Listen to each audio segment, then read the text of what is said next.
देखिए, आप ममता बनर्जी की मानसिकता को देखिए। मैं फिर से कह रहा हूं, जिस बंगाल की हम लोग बात कर रहे हैं वहां प्योर डिक्टेटर मॉडल पे पॉलिटिक्स होती है।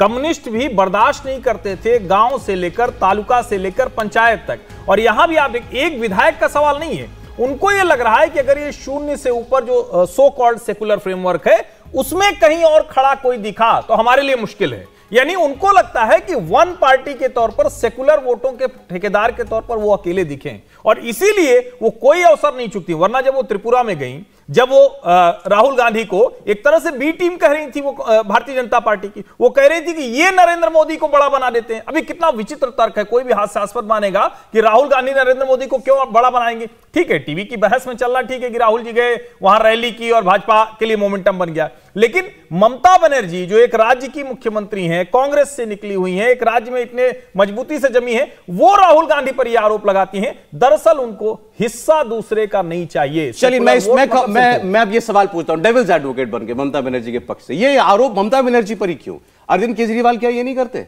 अरविंद केजरीवाल ने राहुल गांधी के बारे में क्या क्या कहा है? मुझसे एक बार उन्होंने इंटरव्यू में कहा था कि राहुल गांधी सबसे बड़ा तुरुप का इक्का है भारतीय जनता पार्टी का। उनका मेल नहीं खाता कांग्रेस पार्टी से, और उनकी भी अपनी एम्बिशन है। बिल्कुल है एम्बिशन, बिल्कुल करते हैं, लेकिन सवाल यह है कि ममता बनर्जी तीसरी बार मुख्यमंत्री बनी है। 42 सांसद आते हैं पश्चिम बंगाल से, 22 उनके साथ हैं। अरविंद केजरीवाल के पास अभी बाई इलेक्शन में एक सांसद आया, मतलब लोकसभा सदस्य आया है, तो तुलना उस तरह से नहीं है। अरविंद केजरीवाल मुख्यमंत्री हैं ऐसे प्रदेश के जो एक तरह से म्यूनिसिपैलिटी है, वो फुल फ्लेज स्टेट भी नहीं है। तो अभी उनको पंजाब एक स्टेट मिला है जो फुल फ्लेज स्टेट है। तो इसलिए ममता बनर्जी पर ज्यादा आरोप इसलिए भी लगता है कि राहुल गांधी को लेकर उनके मन में जो फांस है वो बहुत पुरानी है, और कांग्रेस पार्टी को भी लेकर। देखिए, ममता बनर्जी की मानसिकता समझनी पड़ेगी। ममता बनर्जी सीपीएम से लड़कर किसी तरह से जान बचाकर पहुंची यहां तक।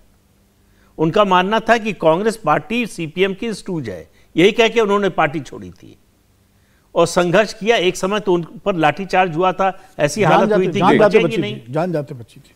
तो उनको जब उनसे बर्दाश्त नहीं हो रहा कि वही पार्टी खड़ी नहीं, उनको ये लग रहा है कि उसी सीपीएम को लेकर साथ लेकर कांग्रेस आ रही है, तो उस सीपीएम के साथ कांग्रेस को देखती है तो उनका गुस्सा कई गुना बढ़ जाता है। ठीक, कि ये हम कांग्रेस के साथ रहे हैं, कांग्रेस से निकले हैं, एक बार कांग्रेस से बात हो सकती है, लेकिन सीपीएम से कैसे बात हो सकती है? और आपकी बातों से आज ऐसा लगा कि ममता बनर्जी जितना गुस्से में दिखाई देती हैं तो लोग समझते हैं कि सारा गुस्सा नरेंद्र मोदी की वजह से है। वो गुस्सा कई बार जो है कांग्रेस पार्टी की वजह से भी होता है, ज्यादा कांग्रेस पार्टी की वजह से।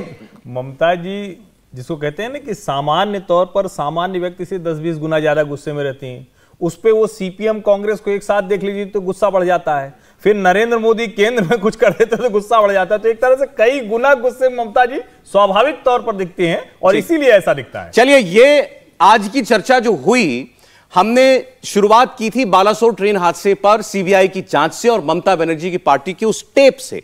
अब सवाल यह है कि ये सारी पॉलिटिक्स जो है हो तो रही है 24 के लिए, बंगाल की पॉलिटिक्स हो रही है, देश की राजनीति की पॉलिटिक्स हो रही है, लेकिन आप देखिए उस हादसे को लेकर, उस हादसे को बहाना बनाकर हो रही है जहां पर 278 लोगों की जान चली गई। इंडिया टीवी हर वक्त हर जगह डाउनलोड करने के लिए सर्च करें India TV news Google play store या ऐप स्टोर।